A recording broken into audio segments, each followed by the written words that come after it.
The film's narrative begins with the introduction of a character named Mary, who finds herself ensnared by a man intent on inflicting pain. He demands her allegiance, warning of consequences if she refuses. This villainous figure exploits vulnerable women like Mary, profiting from their labor in unsavory ways. The following day, Mary confides in her friends about her predicament. Amidst this conversation, a friend reveals that Mary has married a wealthy painter and now cares for their daughter. Despite her love for her child, Mary grapples with the danger posed by the man who seeks to control her. Desperate for a solution, she considers using money from her husband to appease him. However, tragedy strikes when Mary witnesses the abduction of her husband and his friend. Left with her daughter and dwindling resources, Mary faces a harrowing dilemma. Meanwhile, her friend ventures out to procure funds but falls victim to a gruesome murder, leaving Mary devastated. As the police struggle to comprehend the complexity of the case, Inspector Frederick, renowned for his investigative prowess and uncanny intuition, is assigned to the investigation.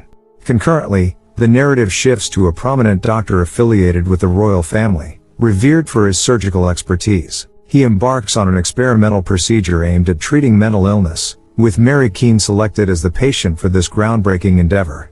The same friend who had been abducted alongside her husband is now brought here under the guise of insanity. The doctor begins his procedure on his head, and the scene transitions. Meanwhile, Mary and her companions discuss the murder of their friend, suspecting the involvement of the nefarious individual coercing them into his service. Mary Keene, burdened with fear, reluctantly takes half of her earnings, causing distress as she departs. On her journey, she encounters a man offering grapes, luring her into his car. Tragically, he mercilessly slits her throat, mirroring the previous murder in the extraction of organs from her body. Frederick arrives at the scene, noting the grapes before rushing the victim for medical attention. The medical assessment reveals a precise sequence of injuries, indicative of surgical precision. Frederick reports to his superior, asserting that this is not the work of an ordinary criminal but that of a skilled surgeon, evident in the surgical precision used to extract organs. The officer dismisses his theory, urging Frederick to swiftly resolve the case. The next day,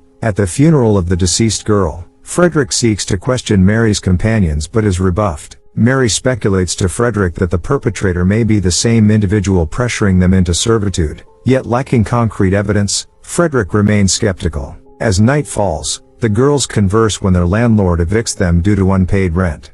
Simultaneously, the killer prepares for another hunt, enticing Mary's companion with grapes before lethally severing her throat. Undeterred, Frederick seeks assistance from a hospital, encountering reluctance until the royal family's doctors agree to aid him. Presenting a sketch of the murder weapon resembling a surgical blade, Frederick garners their interest, solidifying the surgeon's likely involvement.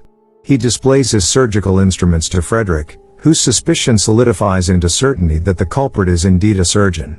Utilizing his keen intuition and investigative skills, Frederick anticipates the location of the next murder. Promptly, he instructs his fellow officers to converge on the identified area. Meanwhile, we glimpse the accomplice of the killer, weary of their nefarious partnership due to police scrutiny. He implores the killer to cease their actions, citing their predicament and their shared hellish circumstances.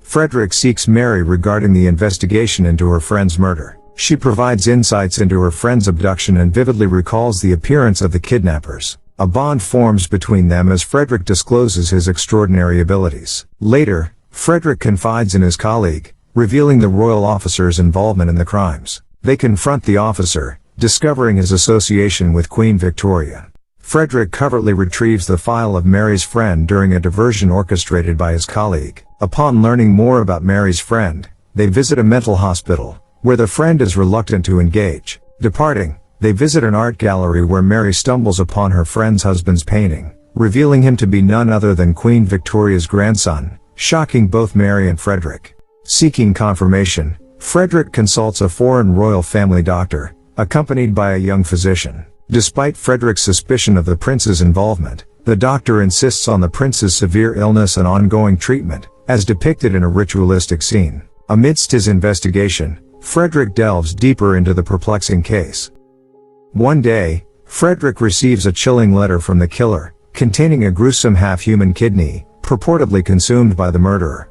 The missive reveals the killer's intentions for another murder. As Frederick investigates the scene of the next killing, he discerns that the killer's plans were thwarted, prompting him to flee. However, Frederick is apprehended by henchmen of the royal officer, who retaliate against his investigation into their superior. Convinced of the royal officer's involvement in the murders, Frederick confronts him, leading to his dismissal from the force. Undeterred, Frederick continues his pursuit of justice, receiving a vital clue indicating Mary's impending danger. Returning to the royal doctor, Frederick exposes the conspiracy to conceal the prince's marriage by eliminating prostitutes. Enraged, the doctor confirms his complicity and implicates his associates, including Frederick's senior officer. In a desperate bid to save Mary, Frederick confronts the assailants but is incapacitated before he can act. Tragically, Mary falls victim to the royal doctor's blade, witnessed by Frederick's senior officer. In a twist of fate, it is revealed that the murdered girl was not Mary.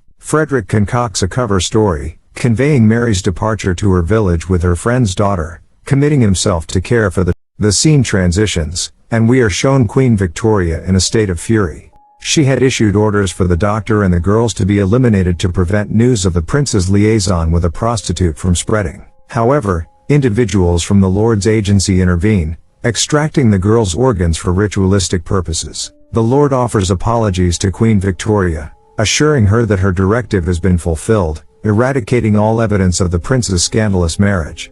Meanwhile, the police apprehend the doctor, who shows no remorse during his court proceedings. Deemed mentally unstable due to his actions, the court sentences him to conduct the same experiments he had performed on his victims in an attempt to cure the afflicted.